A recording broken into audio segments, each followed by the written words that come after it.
Pinagbabayad ng Korte Suprema ang gobyerno sa kumpanyang Piatco ng $510.30 million o katumbas ng mahigit 23.97 billion pesos kasama ang interes.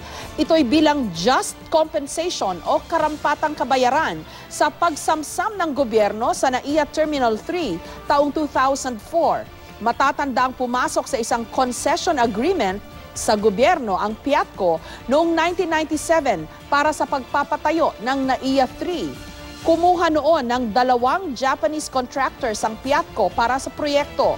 Pero hindi nabayaran ng Piatco ang obligasyon nito sa 2 kumpanya. Kaya iniutos ng Pasay Regional Trial Court na i-take over na ng gobyerno ang NAIA 3 mula sa Piatco. Pero sa desisyong inilabas ng Korte Suprema kanina, dapat pa ring bayaran ng gobyerno ang Piatco.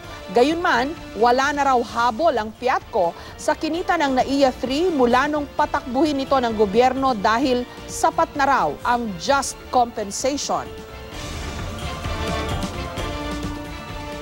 The decision centers on the amount of just compensation, the formula for computing the just compensation, as well as who is liable for just compensation and to whom the just compensation is to be paid.